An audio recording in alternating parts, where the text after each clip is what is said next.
Bajo el Océano Pacífico hay un pedazo de fondo marino de 250 millones de años y sigue intacto. Es imposible, porque debería haberse derretido mucho antes de que aparecieran los dinosaurios. Pero en vez de eso, simplemente está ahí, a 660 kilómetros de profundidad dentro del manto terrestre, frío y reconocible, como si el planeta lo hubiera guardado para después. Octubre de 2024. Científicos de la Universidad de Maryland miran sus datos y no saben qué hacer con lo que ven, porque según todos los modelos que tienen, esto no debería existir, pero ahí está, hoy, 6 cosas que no encajan en ninguna teoría. 6 lugares en un solo planeta donde la realidad resultó ser más extraña de lo que la ciencia jamás imaginó. La más inexplicable viene al final.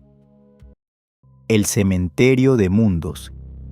Imagina que pones un cubo de hielo en agua hirviendo. Desaparece en segundos, eso está claro. Ahora imagina que levantas la tapa de esa olla 250 millones de años después, y el cubo de hielo sigue ahí, completamente intacto. Eso es básicamente lo que los científicos encontraron bajo el Pacífico. La Tierra está construida como un pastel de capas. Arriba hay una corteza delgada en la que vivimos y debajo está el manto. No es roca sólida ni líquido. Imagínalo como plastilina muy caliente que mantiene su forma si la presionas rápido, pero fluye lentamente si esperas. A veces pedazos de la corteza se hunden. Cuando 2 placas chocan, una se mete debajo de la otra y empieza a descender. Así se forman los terremotos en Japón y los volcanes en Chile. Y está pasando ahora mismo, solo que muy lentamente, unos pocos centímetros por año. Según todos los cálculos, un pedazo de corteza que se hunde debería calentarse y disolverse en el manto en unos pocos millones de años, 10 como máximo, porque allí la temperatura supera los 1000 grados Celsius. El acero se funde a 1400, así que es básicamente como el interior de una fundición de acero, pero este pedazo en particular no se disolvió. Quedó atascado a más de 600 kilómetros de profundidad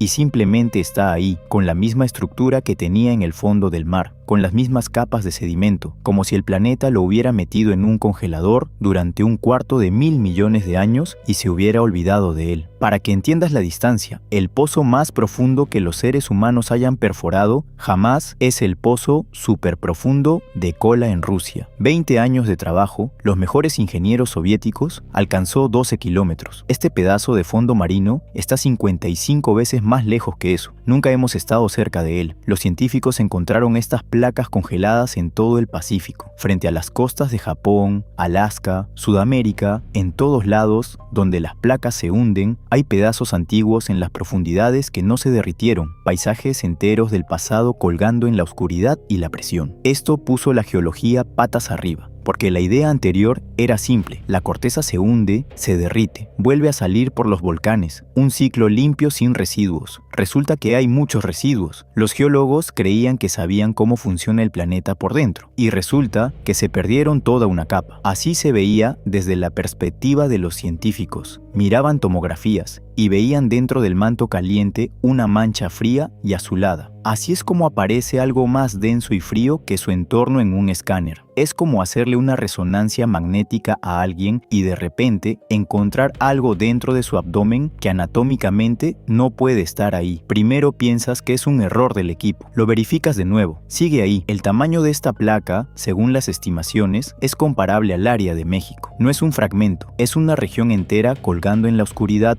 a una profundidad 50 veces mayor que la altura del Everest medida hacia abajo. Allí no hay luz, no hay sonido en ningún sentido que reconoceríamos, solo presión, 20.000 veces mayor que en la superficie, y calor que derretiría cualquier metal que los humanos hayan inventado. Y sin embargo ahí está, reconocible, con las mismas capas de sedimento que solo se forman en el fondo del mar, con las mismas huellas de vida antigua dentro. La placa japonesa, por cierto, se está metiendo ahora mismo bajo la euroasiática. Por eso Japón tiembla tan seguido, allí hay alrededor de 1500 terremotos perceptibles al año. Y en 250 millones de años, un pedazo de corteza japonesa probablemente estará ahí también, justo al lado del que encontraron en 2024. Nosotros no estaremos para verlo, pero él sí estará. La pregunta que los científicos aún no pueden responder: ¿qué más hay ahí junto a estas placas? Si una roca de 250 millones de años sobrevivió intacta, entonces seguro hay algo más, solo que todavía no sabemos qué. Escribe en los comentarios, ¿qué crees que podría haber ahí abajo?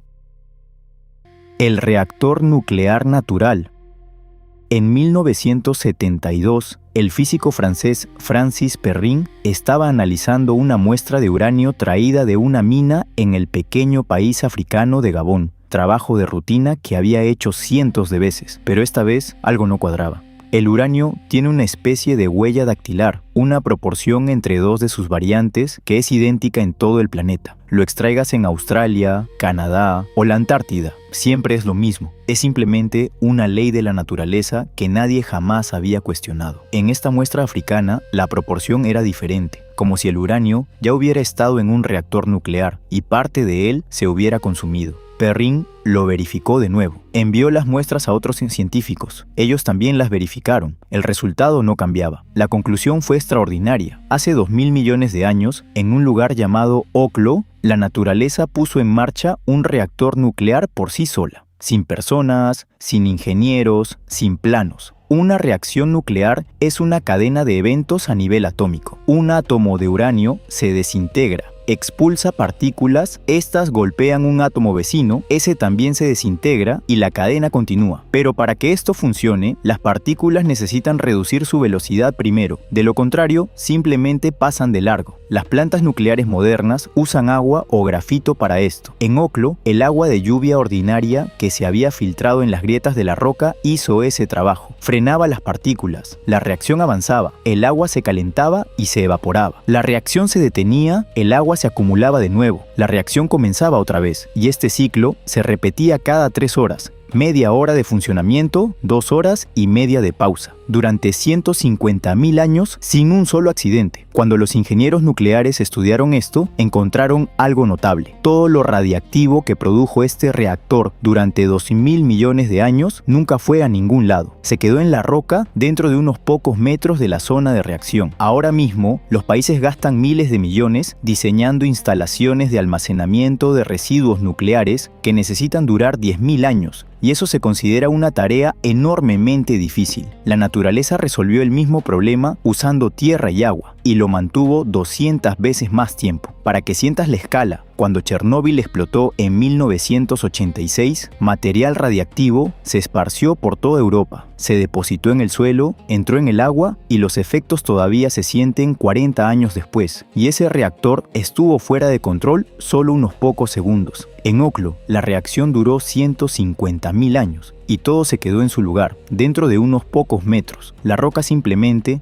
no dejó salir nada. Los científicos que estudiaron Oklo en los 70 dijeron que cambió todo su entendimiento sobre cómo trabajar con materiales nucleares. Llevamos siglos intentando diseñar contenedores, aleaciones y concreto para contener la radiación. La naturaleza simplemente eligió el tipo correcto de roca. Una cosa más que es difícil de procesar. Oklo funcionó exactamente en el momento correcto de la historia. Hace 2.000 millones de años, la concentración del isótopo de uranio correcto en el mineral natural era lo suficientemente alta para una reacción en cadena. Hoy ya no lo es, ha pasado demasiado tiempo y ese isótopo se ha agotado efectivamente de las reservas naturales de la Tierra. Esta ventana de oportunidad se abrió una vez en toda la historia del planeta y la naturaleza la aprovechó. Finlandia está construyendo actualmente el primer repositorio permanente de residuos nucleares del mundo. 400 metros dentro de granito sólido, un proyecto llamado Onkalo, el proyecto de ingeniería más caro en la historia del país. Los geólogos que lo diseñaron citaron directamente a Oklo como prueba de que el granito aguantaría. Un reactor natural que nadie planeó y del que nadie supo durante 2.000 millones de años se convirtió en el argumento central para el proyecto de construcción más ambicioso de nuestro tiempo.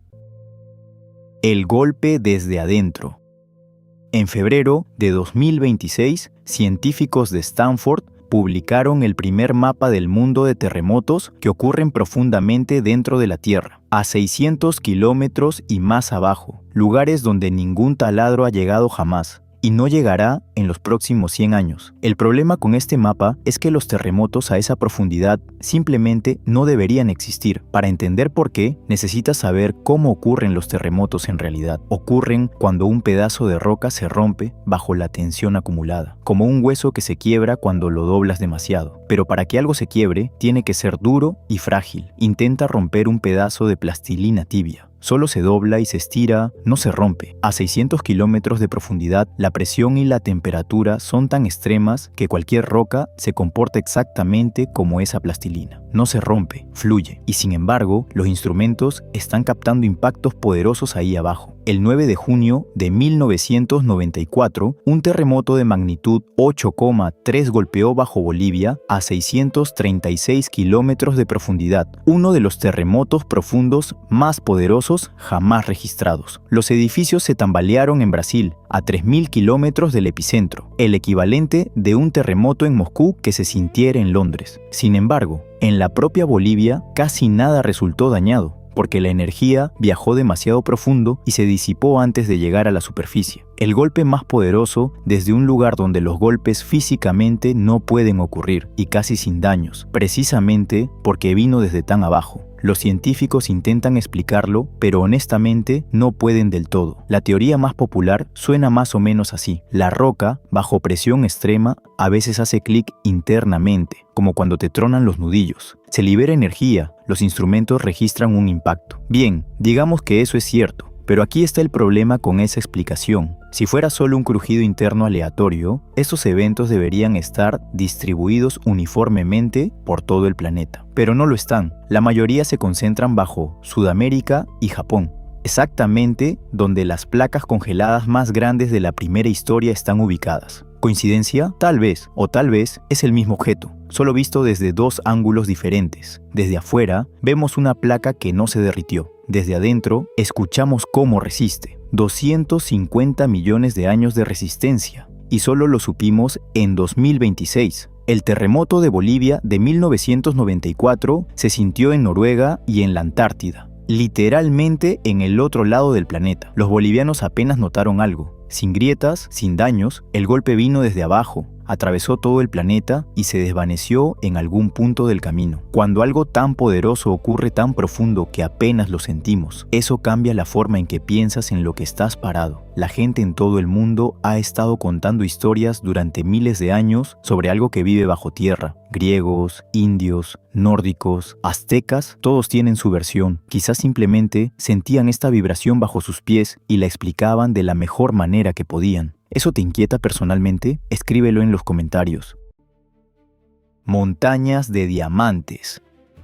Vamos más profundo, casi 3.000 kilómetros hacia abajo, donde termina la parte rocosa de la Tierra y comienza el núcleo de hierro líquido. En esa frontera está pasando algo de lo que la mayoría de las personas no tiene idea. Allí se forman diamantes, no piedras individuales, sino cadenas montañosas hechas de diamante, literalmente montañas. Un diamante es solo carbono, el mismo material que hay en un lápiz. La única diferencia es cómo están ordenados los átomos. En un lápiz están en capas sueltas y se deslizan fácilmente, por eso deja una marca. Mientras que en un diamante están tan compactados que se convierte en la sustancia más dura del planeta. Para que el carbono se ordene así, necesitas una presión inimaginable, 1,5 millones de veces mayor que en la superficie. Las prensas industriales usadas para hacer diamantes sintéticos en laboratorios operan a unas 60.000 atmósferas. En esa profundidad es 25 veces más que eso. El carbono literalmente no tiene a dónde ir, excepto a convertirse en diamante. La temperatura allí es de unos 3.000 grados Celsius, y con ese calor un diamante normalmente volvería a convertirse en grafito. Pero la presión es tan extrema que mantiene la estructura cristalina unida. La presión gana. ¿Cómo sabemos que hay diamantes ahí abajo si nadie ha estado nunca cerca? Las ondas sísmicas de los terremotos viajan a través de toda la Tierra, y los científicos escuchan cómo se comportan esas ondas en el camino. Como un médico escuchando lo que pasa dentro del pecho a través de un estetoscopio sin cortar nada. Diferentes materiales producen diferentes señales, y lo que están captando a esa profundidad es la firma acústica del diamante. Pero algunas cosas las sabemos con certeza, sin ninguna suposición.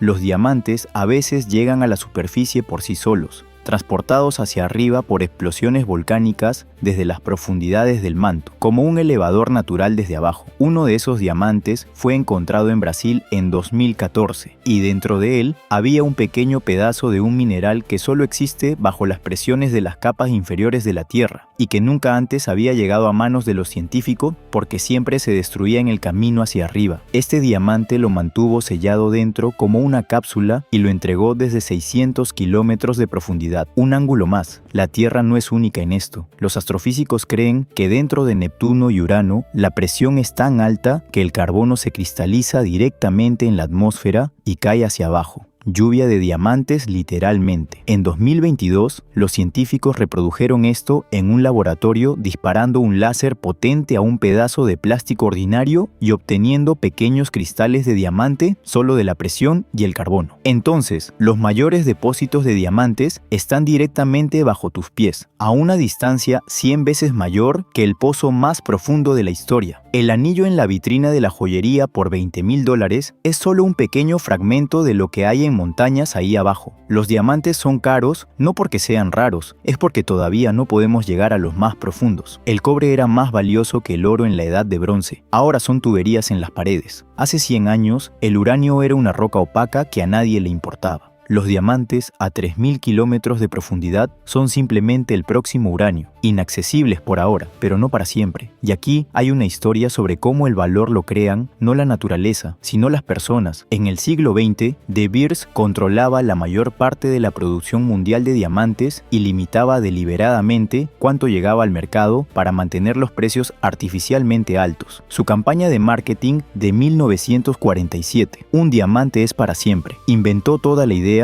de que un anillo de compromiso tiene que tener un diamante. Antes de eso, esa tradición no existía. Era simplemente una campaña publicitaria que funcionó tan bien que se convirtió en una tradición. Entonces, a 3.000 kilómetros bajo nosotros, hay montañas del material por el que la gente actualmente gasta meses de salario. Y ese precio existe en parte porque alguien hizo muy buen marketing hace mucho tiempo. Los muros de Bretaña.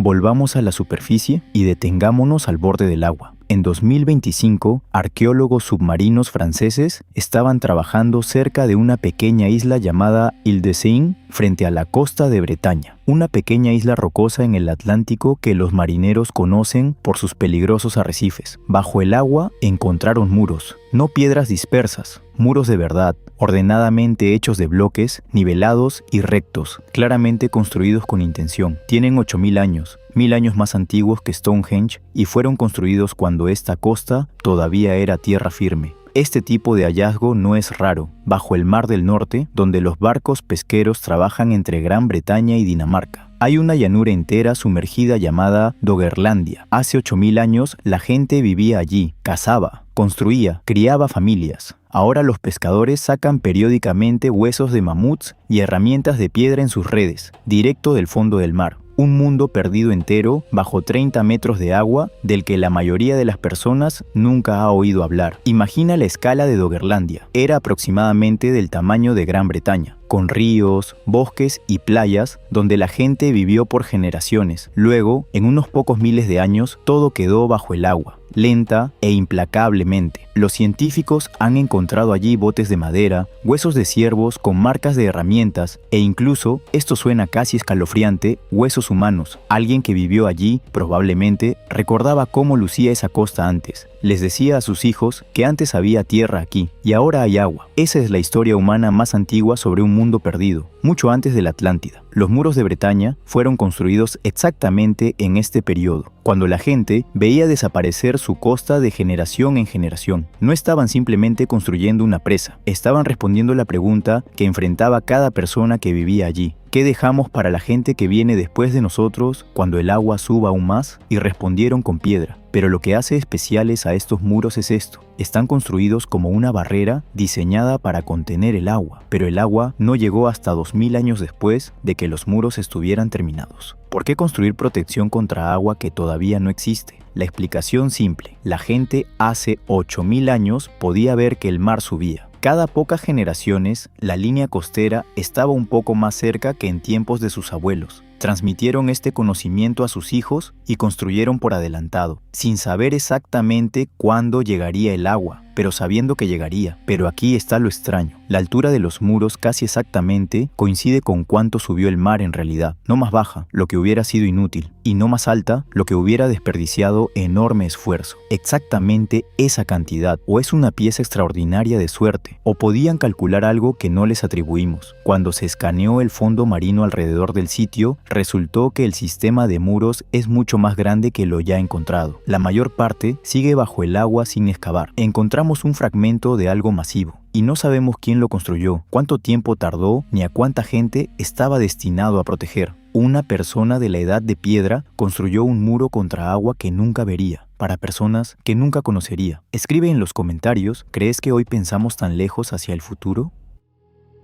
La ciudad en el fondo del Pacífico.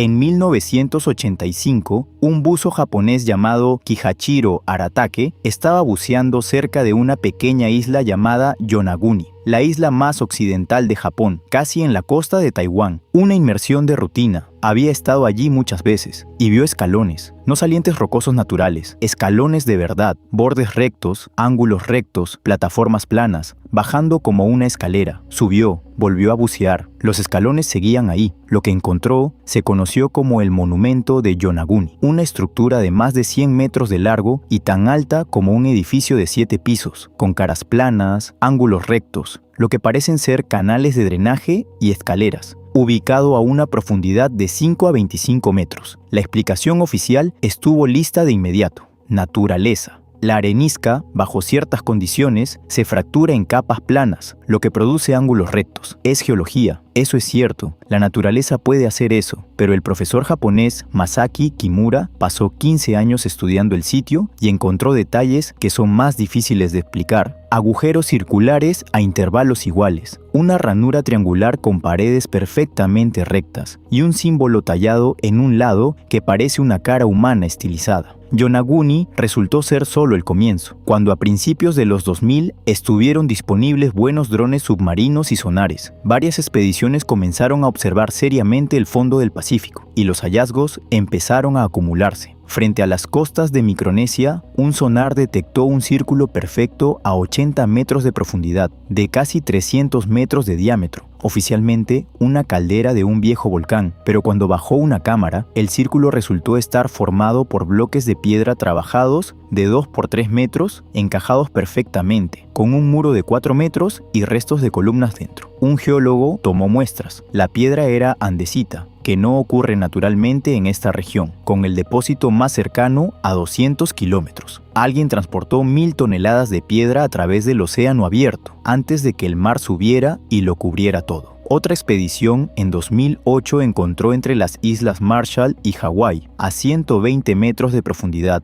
una línea recta de 5 kilómetros de largo, oficialmente una grieta o flujo de lava, pero las cámaras mostraron que estaba pavimentada con losas de piedra planas de 3 metros de ancho, losa a losa, superficie pulida, algunas con ranuras idénticas a intervalos regulares. Un camino de 5 kilómetros bajo el agua, que lleva a algún lugar. Siguiéndolo, los investigadores llegaron a una meseta submarina de 20 kilómetros cuadrados, y cuando la escanearon en detalle, la pantalla mostró bloques rectangulares a lo largo de líneas paralelas que parecen calles, una plaza central, cimientos y un sistema de canales. En el centro, una pirámide escalonada de 12 metros de altura, base de 40 por 40 metros, todos los ángulos de las caras idénticos con una precisión de 1 grado. Cada escalón exactamente 1,2 metros, una unidad estandarizada que la naturaleza no produce. Posición oficial: coincidencia de formas naturales, no reconocido como hecho por manos humanas. Pero los ingenieros encontraron juntas de interconexión en los cimientos, un canal de agua con una pendiente precisa para el drenaje, relieves en las paredes claramente hechos a mano y una sala con paredes curvas y vasijas de piedra en nichos que amplificaban la voz de una persona parada en el centro al nivel del habla normal. Un susurro se convertía en una voz que todos podían escuchar. Todo esto está bajo el agua. Todo fue construido antes de que el mar subiera, lo que significa al menos 10.000 años atrás, 6.000 años antes de las pirámides egipcias.